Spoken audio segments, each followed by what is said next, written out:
What is up, y'all? Welcome back to Haulin Bass TV. Thank you guys for tuning in today. As you guys already know by the title and the thumbnail, we got another Lucky Tackle Box review. This is the July one, so it's a summer themed box.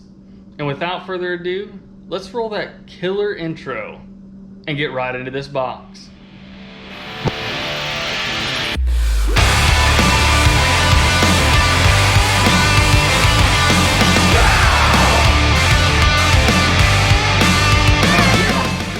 We have our Lucky Tackle Box.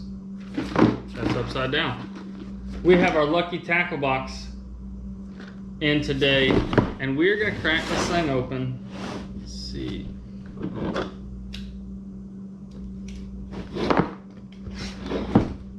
Go and see what we got in here. As always, they have a what's in the box card. And then they have the box theme on the back side with a little bit of a description of everything that's in the box and what the theme is. The next thing we got in here is the monthly magazine by Lucky. It goes through everything that's in there. And if you guys don't know what Lucky Tackle Box is, it's a subscription-based company. They send you a box every month of really good baits, and it's a really good thing for people who are trying to learn a lot of new techniques that aren't quite as versed as some of the pros. I'm certainly not versed as a lot of the pros, but this box really enables me to take myself out of my comfort zone, getting into the good stuff. So the first thing I see in here is a clear cut half bladed jig, half spinner bait. It is the CS6000. It's a combination vibrating jig, spinner bait, heavy cover stained water. Anglers rely on the noise. Let's see what the hardware is like on this thing. This certainly would be I'd really like to see Colorado blades on there, rather, if it was a true stained or muddy water bait, but it certainly does put out a lot of vibration with that on the front. I'm really interested to see how this thing actually swims in the water and what it feels like coming through the water. All right, the next thing we have is what looks to be a lipless crankbait by Crave Baits. It is a 3-inch bait, a little over ½ an ounce, and it's a blue shiner color. Honestly, those hooks are absolutely tiny on this bait. I'm really used to 6 cents hooks that are those monstrous EWGs that are on there, but it almost has a rattle like a rattle trap. I do like the color though. It's a pretty bright color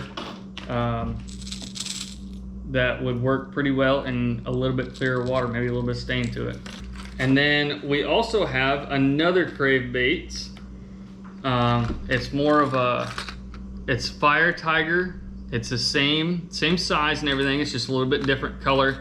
It's that Fire Tiger that would be a lot better in the dirtier water rather than the clearer water like that blue one would be. The next thing we have is Stellar Company, and it's a jig. It's got an Arky style head to it. I do like the brush guard. So something that I really look for in a jig is the brush guard to be right on that hook, like it is right there. It's a little short, but I can deal with that. But it's stout, but not so stout that I'm not going to be able to hook a fish. Certainly looks like a decent quality jig. It stands up. It's a brown and purple. It'd be good for stained water also. It's a ½ ounce jig. And they have another one that would be a little bit better for clear water, which would be a green pumpkin and brown. Same exact jig, just a little bit different color. Looks like these are actually pretty stout hooks, but they're not those monstrous like shark hooks that come on some of these things. So down here in the bottom of the box, I found the other Clear Cut CS 6000. It's another vibrating jig spinnerbait combination, and this would be a lot better for clear water because it's got that shad pattern in there with a little bit of pepper, salt and pepper, as you'd call it, with a little bit of blue in there.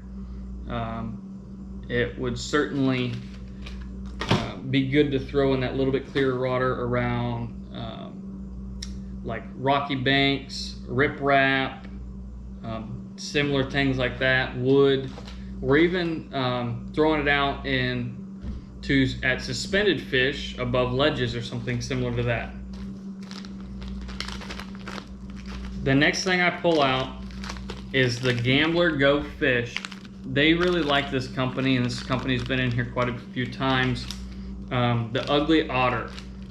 I don't particularly like the smell of this because it's so stinky. However, if you're a scent guy, this is your bread and butter. Yep, whew, a lot of salt and a lot of garlic in these. But these are black and blue, the Ugly Otter. Looks like the tail does not split. It's got a crease down the middle like it does. That would be a good trailer on the back of your clear cut spinnerbait. I'm just gonna call them spinnerbaits.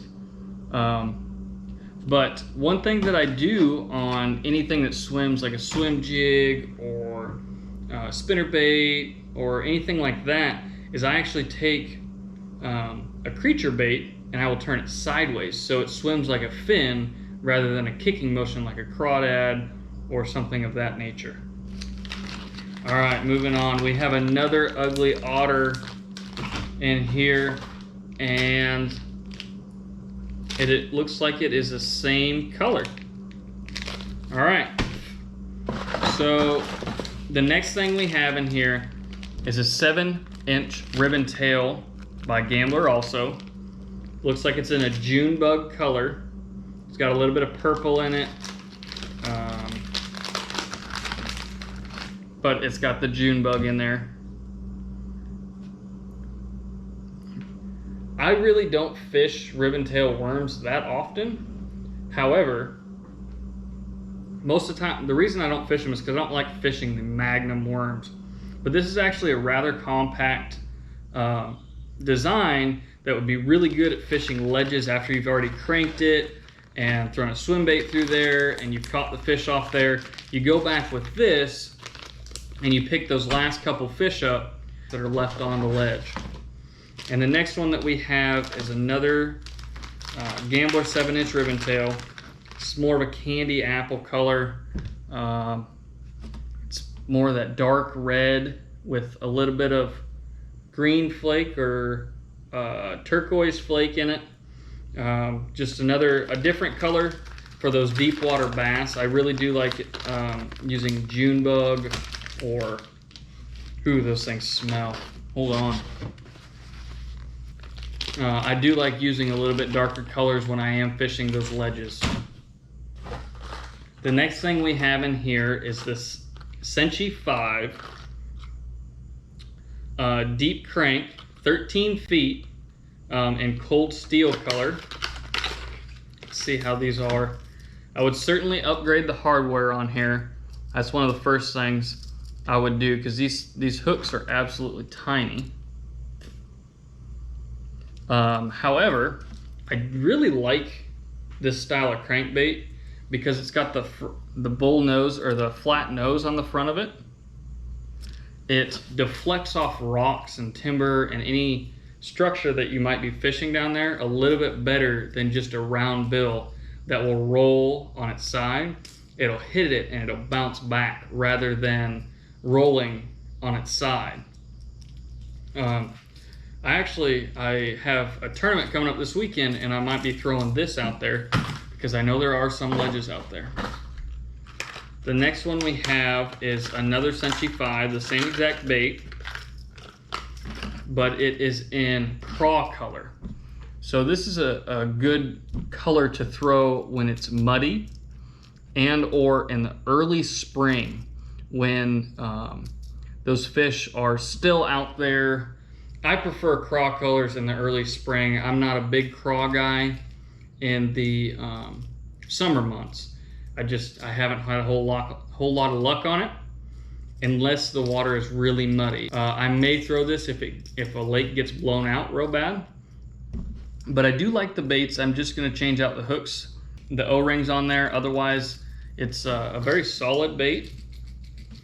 And this would actually be pretty good on a blown out lake that you're trying to fish brush piles in. Crawl it through something like that. So we're down to our last two things. The first thing I see in here is a Mustad red treble hook. We got 4 of them. And they are the EWG style hooks, I believe. Yep. And they are a size 4, which is something that I would throw right on those cranks. They're still a little bit of a light wire. They're not the thickest hooks in the world. However, they're much better. Hold on, let's see if I can. There we go. They're much better than the hooks and hardware that they have on them currently. The absolute last thing we have in here are small willow blades by Lucky Tackle Box, and these would be something that you could change out on one of your spinner baits. So all you do is you could either I would honestly change out the smaller one on this one.